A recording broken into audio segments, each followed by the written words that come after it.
নিরামিষ দিনে কি রান্না করবেন ভাবছেন? আর চিন্তা নেই, যে কোনো নিরামিষ দিনে একবার এইভাবে সয়াবিনের অমলেট কারি বানিয়ে খেয়ে দেখুন। সয়াবিনের এই অমলেট কারি দুর্দান্ত লাগে খেতে। পেঁয়াজ রসুন ছাড়া সম্পূর্ণ নিরামিষ এই রেসিপিটি যাকে খাওয়াবেন সেই কিন্তু প্রশংসা করবে এবং এক থালা ভাত শুধু এই রেসিপিটা দিয়েই খাওয়া হয়ে যাবে। তো তার জন্য প্রথমে একটা বাটিতে জল গরম করতে বসিয়ে দিয়েছি আর তাতে দিচ্ছি 50 গ্রাম সয়াবিন। আর জলের মধ্যে কিন্তু কিছুই দিইনি, শুধু জলটাই গরম করতে বসিয়ে দিয়েছিলাম। তো জলটা যখন একটু হালকা গরম হয়ে গেছে তখন এই সয়াবিনগুলি দিয়ে সয়াবিনগুলিকে একটু ফুটিয়ে নরম করে নেব। তো মিনিট 2 মতো ফুটিয়ে নিয়ে গ্যাস অফ করে আরও 2 মিনিট এইভাবে রেখে দিয়েছিলাম। এবার সয়াবিনগুলিকে ছেঁকে অন্য পাত্রে তুলে নেব। এবার এই সয়াবিনগুলির মধ্যে দেব একটু ঠান্ডা জল। 1 মিনিট সয়াবিনগুলিকে এইভাবে ঠান্ডা জলের মধ্যে রেখে দিলেই দেখবেন সয়াবিনগুলি বেশ অনেকটাই ঠান্ডা হয়ে যাবে। তারপর হাত দিয়ে এইভাবে সয়াবিনগুলিকে চেপে চেপে সয়াবিনের মধ্যে যে জলটা আছে তা নিগড়ে নিতে হবে। আর এতে কি হবে, সয়াবিনের মধ্যে যে একটা গন্ধ থাকে সেই গন্ধটা এই জলের সাথেই বেরিয়ে, যার কারণে সয়াবিনটা খেতেও কিন্তু দারুণ লাগবে। এবার নিয়েছি এই রকম একটা হ্যান্ড চপার, এর মধ্যে সয়াবিনগুলি দিয়ে চপিং করে নেব। আর যদি হ্যান্ড চপার না থাকে তো মিক্সিং ব্লেন্ডারের জারের মধ্যে দিয়ে মিক্সির প্রথম ঘাটটায় দিয়ে 1 থেকে 2 বার ঘুরিয়ে নেবেন, তাহলেও হবে। এইভাবে সয়াবিনটা একটু চপিং করে নিলে সয়াবিনের এই রেসিপিটা দুর্দান্ত লাগবে খেতে। তো কয়েক সেকেন্ডের মধ্যেই দেখুন সয়াবিনটা খুব সুন্দরভাবে চপিং হয়ে গেছে। এবার এই সয়াবিনের কিমাটাকে একটা পাত্রের মধ্যে ঢেলে নিচ্ছি। এবার দিচ্ছি 1 চামচ আদা কাঁচা লঙ্কা বাটা, আর দিচ্ছি 1 চামচ টক দই। এবার আদা কাঁচা লঙ্কা বাটা ও টক দইটা দিয়ে সয়াবিনের কিমার সাথে ভালো করে মিশিয়ে নিতে হবে।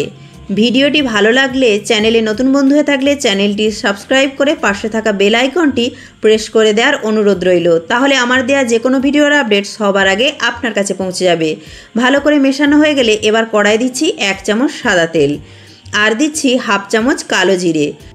তো কালো জিরেটা যখন একটু ফোড়ন হয়ে যাবে তখন দিচ্ছি 1/2 চামচ হলুদ গুঁড়ো, 1/2 চামচ জিরে গুঁড়ো, 1/2 চামচ ধনে গুঁড়ো, 1/2 চামচ ঝাল লঙ্কার গুঁড়ো, স্বাদ অনুযায়ী লবণ দিয়ে গুঁড়ো মশলাগুলিকে একটু ভেজে নিতে হবে। এই সময় আঁচটা একদম লোতে রাখতে হবে যাতে মশলা পুড়ে না যায়। তো মশলাটা ভালো করে ভেজে নিয়ে ওতে দিচ্ছি সেই সয়াবিনের কিমাটা,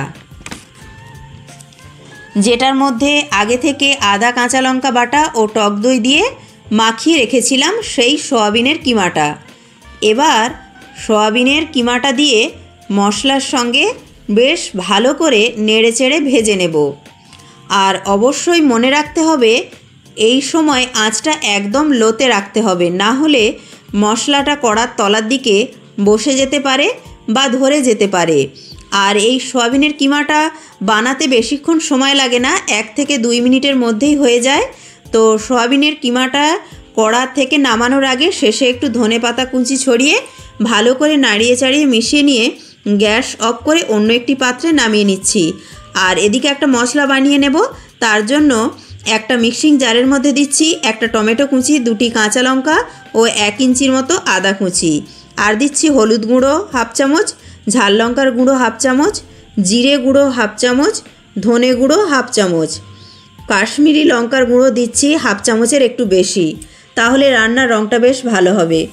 এবার অল্প একটু জল দিয়ে ভালো করে ব্লেন্ড করে নেব, তাতে মশলাটার খুব সুন্দর একটা গ্রেভি তৈরি হবে। তো দেখুন টমেটোর সাথে সমস্ত মশলা দিয়ে ব্লেন্ড করে নেওয়ার পর মশলার কালারটা কত সুন্দর হয়েছে।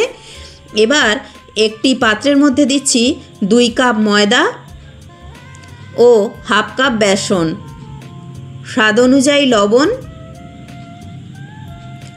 ও একটু কালো জিরে। একটু কালো জিরে দিলে খেতেও ভালো লাগবে আর দেখতেও দারুণ লাগবে।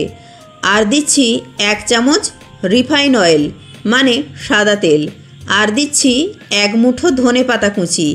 তারপর এই সবগুলিকে ময়দা আর বেসনের সঙ্গে খুব ভালো করে মিশিয়ে নিতে হবে, মানে লুচি পরোটার ময়ান দেওয়ার মতোই মেখে নিতে হবে। এবার অল্প অল্প করে জল দিয়ে চেপে চেপে ঠেসে ঠেসে মেখে নিতে হবে। ভিডিওটি ভালো লাগলে অবশ্যই একটি লাইক করবেন। আপনাদের একটি লাইক আমাকে পরবর্তী ভিডিও বানাতে উৎসাহ জাগাবে।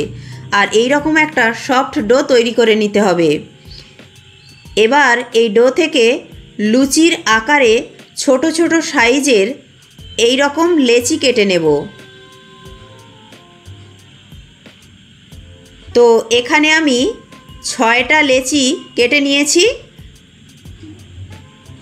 লুচি তৈরি করতে গেলে যেরকম ছোট ছোট লেচি কেটে নিই সেই রকম। এবার একটা একটা লেচি নিয়ে আটা অথবা ময়দা ছড়িয়ে বেলে নেব। খুব পাতলা করে বেলে নিতে হবে। যত পাতলা করে বেলে নেবেন এই রেসিপিটা খেতে দুর্দান্ত হবে।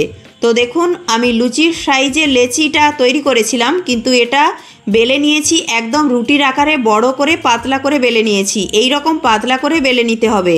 আর এইগুলি পাতলা বেলা খুবই সহজ, কারণ এর মধ্যে বেসন দেওয়া আছে, তাই বেলতে কোনো রকম অসুবিধা হবে না।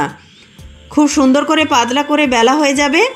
এবার 2 চামচ করে ওই যে সয়াবিনের পুরটা তৈরি করেছিলাম সেটা মাঝখানে দিয়ে দিচ্ছি। পুরটা এখন ঠান্ডা হয়ে গেছে, হাত দিয়ে একটু লম্বা করে সেট করে দিলাম। এবার 4-5টা একটু প্লেন জল ব্রাশ করে দিতে হবে, যাতে ভাঁজ করার পর ভাঁজগুলি খুব সুন্দরভাবে লেগে থাকবে, খুলে যাবে না। তো এখন 2 সাইড থেকে এইভাবে ভাঁজ করে দিতে হবে। এটা আসলে বলে বোঝানো যাবে না, দেখে আপনাদের বুঝে নিতে হবে। তো 2 সাইড থেকে ভাঁজ করে এইভাবে অপর সাইড দুটিও ভাঁজ করে নেব। আর একটু জল দেওয়ার কারণে ভাঁজগুলি দেখবেন খুব সুন্দরভাবে লেগে থাকবে, খুলে যাবে না। তো দেখুন খুব সুন্দর অমলেটের মতো একটা তৈরি হয়ে গেল। এবার দেখুন একটা থালাতে একটু ময়দা ছড়িয়ে নিয়েছি। এবার ওই থালার মধ্যে এই রকম অমলেটের আকারে তৈরি করে একটা একটা করে রেখে দেব, তাহলে আর থালার মধ্যে আটকে যাবে না। ঠিক একই রকমভাবে আরও একটা তৈরি করে নিচ্ছি। একটা বড় সাইজের রুটির মতো করে বেলে নিয়ে তার মাঝখানটায় সয়াবিনের পুর দিয়ে তারপর সাইড থেকে একটু জল ব্রাশ করে এইভাবে ভাঁজ করে অমলেটের মতো তৈরি করে নেব। আর এই অমলেটগুলি দেখতে যতটা সুন্দর, খেতে তার থেকেও অনেক অনেক গুণ বেশি টেস্টি হয়। ভিডিওটি ভালো লাগলে প্রচুর প্রচুর শেয়ার করার অনুরোধ রইল। তো একে একে আমি 6টা অমলেট তৈরি করে নিয়েছি। এবার এই অমলেটগুলিকে ভেজে নিতে হবে। তার জন্য একটা ননস্টিক প্যানের মধ্যে বেশ কিছুটা সাদা তেল গরম করে নিয়েছি। এবার একে একে অমলেটগুলিকে ভেজে নেব। তো একেবারে তো আর সব অমলেটগুলি ধরবে না, তাই 3টে করে ভেজে নেব। আর এখন গ্যাসের ফ্লেমটা মিডিয়াম টু লোতে রাখবো। তো অমলেটের এক পিঠটা যখন ভাজা হয়ে যাবে তখন অন্য পিঠটা ভাজার জন্য উল্টে দেব। আর গ্যাসের ফ্লেমটা একদমই বাড়ানো যাবে না, মিডিয়াম টু লোতে রেখে 2 পিঠটাই উল্টে পাল্টে একটু লালচে করে ভেজে নেব। তাহলে দেখবেন একদম মুচমুচে তৈরি হবে, খেতেও কিন্তু দারুণ লাগবে। তো দেখুন একটু সময় নিয়ে এই পিঠ ও পিঠ একটু লালচে করে ভেজে নিয়েছি। এখন একটা পাত্রের মধ্যে আমি তুলে নেব। তো সয়াবিনের তো আপনারা অনেক রেসিপি খেয়েছেন, তবে আমার মতো করে একবার এইভাবে সয়াবিনের নিরামিষ অমলেট কারি বানিয়ে খেয়ে দেখবেন। গরম গরম ভাতের সাথে জাস্ট অসাধারণ টেস্টি খেতে হয়। তো ঠিক একই রকমভাবে বাকি অমলেটগুলিকেও ভেজে নিলাম। তো একে একে দেখুন সব অমলেটগুলিকেই ভেজে নিয়েছি। আর এই সয়াবিনের অমলেটগুলি এইভাবে ভেজে আপনারা শুধু মুখেও খেতে পারেন, দারুণ লাগে খেতে। আবার বিকেলে চায়ের সাথেও খেতে পারেন এইভাবে ভেজে, তাও দুর্দান্ত লাগে খেতে, একদম মুচমুচে তৈরি হয়। এবার ওই তেলের মধ্যে দিয়ে দিচ্ছি ফোড়নে 1/2 চামচ গোটা জিরে, একটা তেজপাতা, একটা শুকনো লঙ্কা, গোটা গরম মশলা, 2টি লবঙ্গ, একটি এলাচ, 2 টুকরো দারচিনি। তো আজকে আমি রান্নাটা সাদা তেলে করছি, আপনারা চাইলে সর্ষের তেলেও রান্নাটা করতে পারেন। তো ফোড়নটাকে কয়েক সেকেন্ড একটু নেড়েচেড়ে ভেজে নেব। ফোড়ন থেকে সুন্দর গন্ধ বেরোতে শুরু করলে দিয়ে দিচ্ছি মিক্সিং জারে বেটে রাখা মশলাটা। মিক্সিং জারে বেটে রাখা মশলাটা দিয়ে খুব সুন্দর করে নেড়েচেড়ে মিশিয়ে নিয়ে মিক্সিং জারটা ধুয়েও কিছুটা জল দিয়ে দিচ্ছি।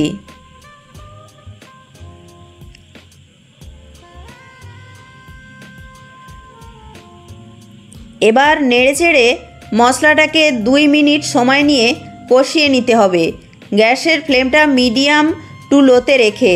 তো মশলাটাকে একটু কষিয়ে নিয়েছি। এবার দিচ্ছি স্বাদ অনুযায়ী লবণ ও হাফ চামচ চিনি, আর দিচ্ছি হাফ চামচ কাসুরি মেথি 2 হাতে তালুতে রেখে একটু ঘষে দিয়ে দিচ্ছি, তাহলে ফ্লেভারটা দারুণ হবে। তো স্বাদ অনুযায়ী লবণ, চিনি ও কাসুরি মেথি দিয়ে ভালো করে নেড়েচেড়ে মশলাটাকে আরও কিছুক্ষণ সময় নিয়ে কষিয়ে নিতে হবে, যতক্ষণ না এই মশলা থেকে খুব সুন্দরভাবে তেল ছেড়ে আসছে। তো দেখুন মশলাটাকে খুব সুন্দরভাবে কষিয়ে নিয়েছি আর মশলা থেকে খুব সুন্দরভাবে তেলও ছেড়ে গেছে। এবার এর মধ্যে দিচ্ছি 4টি চেরা কাঁচা লঙ্কা দিয়ে আরও একটু নেড়েচেড়ে নিয়ে এর মধ্যে দিচ্ছি পরিমাণ মতো গরম জল। অবশ্যই গরম জল দিতে হবে, তাহলে রান্নার টেস্ট কিন্তু দ্বিগুণ বেড়ে যাবে। জলটা আমি ওভেনের আরেকটা সাইডে গরম করে নিয়েছিলাম। তো পরিমাণ মতো গরম জল দিয়ে নেড়েচেড়ে মিশিয়ে নিয়ে জলটা ফুটতে শুরু করলে সামান্য পরিমাণে একটু গরম মশলার গুঁড়ো দিয়ে আবারও একটু নেড়েচেড়ে মিশিয়ে নিয়ে ঢাকনা বন্ধ করে 4 থেকে 5 মিনিট সময় নিয়ে ঝোলটাকে খুব ভালো করে ফুটিয়ে নেব, কারণ সয়াবিনের অমলেটগুলি ঝোলের মধ্যে দিয়ে বেশি সময় রান্না করা যাবে না। প্রথমে ঝোলটাকে খুব ভালো করে রান্না করে নিতে হবে, তারপর আগে থেকে ভেজে রাখা সয়াবিনের অমলেটগুলিকে দিয়ে দিচ্ছি। এখানে 5টা অমলেট দিচ্ছি আর একটা অমলেট অলরেডি ভাজা খাওয়া হয়ে গেছে। তো এইভাবে অমলেটগুলি দিয়ে খুব ভালো করে এপিট ওপিট উল্টে পাল্টে ঝোলের সাথে অমলেটগুলিকে মিশিয়ে দেব, তাহলে ঝোলটা খুব সুন্দরভাবে অমলেটের গায়ে লেগে যাবে, যার কারণে অমলেটগুলি সফট হবে আর অমলেটগুলি খেতে দারুণ লাগবে। আর সয়াবিনের এই অমলেটগুলিকে ঝোলের মধ্যে দিয়ে বেশি সময় রান্না করার কোনো প্রয়োজন নেই। 1 থেকে 2 মিনিট গ্যাসের ফ্লেমটা মিডিয়ামে রেখে ফুটিয়ে নিলেই হবে। আর আপনাদের মনে হলে ধনেপাতা কুচি এক্সট্রা একটু ছড়িয়ে দেবেন, তবে আমি আর শেষে ধনেপাতা কুচি দিচ্ছি না, কারণ অলরেডি এই ভেজ অমলেটগুলির মধ্যে ধনেপাতা কুচি দেওয়া আছে। তো এবার গ্যাস অফ করে পরিবেশন করে দেব। তো দেখুন, দেখে কিন্তু মনেই হবে না এইগুলি সম্পূর্ণ নিরামিষ সয়াবিনের ভেজ অমলেট, আর অসম্ভব টেস্টি খেতে হয়েছিল। ভিডিওটি ভালো লাগলে লাইক, শেয়ার, কমেন্ট ও সাবস্ক্রাইব করে পাশে থাকার অনুরোধ রইল। প্রত্যেকে ভালো থাকবেন, সুস্থ থাকবেন।